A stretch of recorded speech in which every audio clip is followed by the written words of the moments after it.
صدیوں پہلے بیبلون بابل ایک عظیم شہر تھا جہاں جادو ٹونا اور طلسم پرستی عروج پر تھی۔ لوگ سمجھتے تھے کہ حضرت سلیمان علیہ السلام اپنی حکومت اور جنوں پر قبضہ جادو کے زور پر کرتے ہیں۔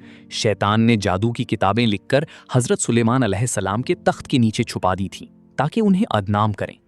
اللہ نے قرآن میں فرمایا کہ سلیمان علیہ السلام نے کفر یعنی جادو نہیں کیا بلکہ شیطان کفر کرتے تھے۔ لوگ معجزے یعنی میریکلز اور جادو یعنی میجک کے درمیان فرق بھول چکے تھے اور گمراہ ہو رہے تھے۔ اس فتنے کو ختم کرنے اور لوگوں کا امتحان لینے کے لیے اللہ نے دو فرشتوں ہاروت اور ماروت کو زمین پر بھیجا۔ ہاروت اور ماروت بابل کے شہر میں دو عام انسانوں کی شکل میں نازل ہوئے۔ انہیں اللہ کی طرف سے جادو کا علم دیا گیا تھا تاکہ وہ لوگوں کو اس کی حقیقت اور اس سے بچنے کا راستہ سکھائیں۔ وہ دونوں جب بھی کسی کو جادو سکھاتے تو پہلے صاف لفظوں میں کہتے، ہم صرف ایک امتحان ہیں۔ وہ ہر شخص کو خبردار کرتے تھے کہ جادو سیکھ کر کفر میں مبتلا نہ ہونا۔ نصیحت کے باوجود لوگ ان فرشتوں کے پاس جادو سیکھنے کے لیے ہجوم جمع کرتے تھے۔ لوگ ان سے ایسا جادو سیکھتے تھے جس کا مقصد میاں اور بیوی کے درمیان نفرت پیدا کرنا اور جدائی ڈالنا تھا۔ لوگ اس علم کا استعمال نیک کاموں کے لیے نہیں بلکہ دوسروں کو نقصان پہنچانے کے لیے کرتے تھے۔ قرآن صاف فرماتا ہے کہ وہ جادوگر اللہ کے حکم کے بغیر کسی کو رتی برابر بھی نقصان نہیں پہنچا سکتے تھے۔ حقیقت یہ ہے کہ نفع اور نقصان صرف اور صرف اللہ کے ہاتھ میں ہے۔ جادو صرف ایک ذریعہ ہے۔ لوگ وہ علم سیکھ رہے تھے جو انہیں آخرت میں نقصان پہنچانے والا تھا اور جس کا کوئی فائدہ نہیں تھا۔ جو لوگ جادو سیکھتے اور کرتے ہیں آخرت میں ان کا کوئی حصہ نہیں ہوتا اور وہ ہمیشہ کے لیے ناکام ہیں۔ ہاروت اور ماروت اصل میں بابل کے لوگوں کے لیے ایک عظیم آزمائش تھے۔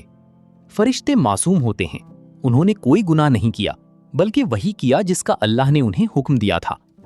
کچھ پرانی کتابوں میں ان کے متعلق ایسی روایات ہیں کہ انہوں نے کوئی گناہ کیا جو کہ اسلامی عقیدے کے خلاف ہے۔ اسلام کا واضح عقیدہ ہے کہ فرشتے خدا کی نافرمانی نہیں کر سکتے، اس لیے ہاروت اور ماروت پاک تھے۔ یہودی ان فرشتوں سے سیکھے ہوئے جادو کو عام کرتے تھے اور اسے فتنہ پھیلانے کے لیے استعمال کرتے تھے۔ اسلام میں جادو سیکھنا، سکھانا اور کرنا سخت حرام اور کفر کے برابر ہے۔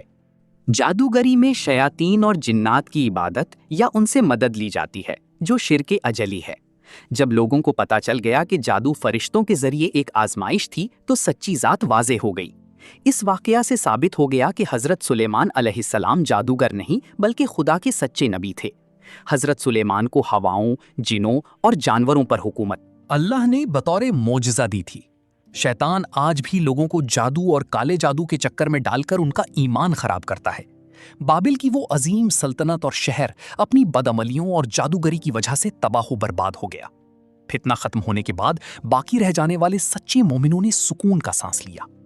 اپنا فرض اور امتحان مکمل کرنے کے بعد دونوں فرشتے واپس آسمان پر چلے گئے۔ سورہ البقرہ کی آیات 102 ہمیں اس پورے قصے کی حقیقت سے آگاہ کرتی ہے۔ اسلام ہمیں سکھاتا ہے کہ جادو کا اثر ہوتا ہے مگر توکل اور دعائیں اس کا سب سے بڑا توڑ ہیں۔ نبی صلی اللہ علیہ وسلم پر جب جادو کیا گیا تو اللہ نے سورہ الفلق اور سورہ الناس نازل فرمائی۔ کالے جادو اور دشمن کے شر سے بچنے کے لیے قرآن کی تلاوت اور آیت الکرسی بہترین حفاظت ہے۔ اسلامی شریعت میں جادوگر کی سزا نہایت سخت ہے کیونکہ وہ معاشرے میں دشمنی پھیلاتا ہے۔ اکثر جادو حسد یعنی جیلسی کی وجہ سے کیا جاتا ہے جو کہ خود ایک بڑا گناہ ہے۔ جو لوگ اللہ پر پورا بھروسہ نہیں کرتے وہ تیزی سے ان جھوٹے عاملوں اور جادوگروں کے ہاتھوں لٹ جاتے ہیں۔ آج بھی عراق میں بابل یعنی بیبلون کے کھنڈرات موجود ہیں جو انسانیت کے لیے ایک عبرت ہیں۔ ہاروت ماروت کا قصہ اصل میں توحید کو مضبوط کرنے اور شرک کا راستہ روکنے کے لیے ہے۔ اللہ نے فرشتوں کو مختلف کرداروں میں انسانوں کی ہدایت کے لیے استعمال کیا ہے۔ جادو انسانی ذہن پر ایک اثر ڈالتا ہے جسے روحانی طاقت سے ختم کیا جا سکتا ہے۔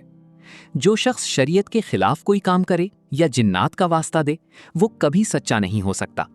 بابل کے اس قصے سے سبق ملتا ہے کہ ہر چمکتی چیز سونا نہیں ہوتی اور ہر انوکھا کام معجزہ نہیں ہوتا۔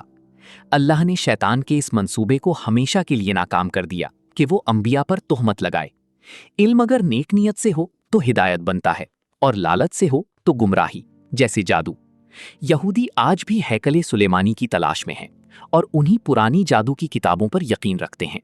ایک سچے مومن کا سب سے بڑا ہتھیار نماز، صبر اور خدا پر مکمل توکل ہے۔ ہاروت اور ماروت کا آنا دنیا کے لیے امتحان اور جادو کی حقیقت کو ننگا کرنا تھا۔ یہ داستان قیامت تک کے انسانوں کو جادو جیسے شیطانی کاموں سے دور رہنے کی تاکید کرتی ہے۔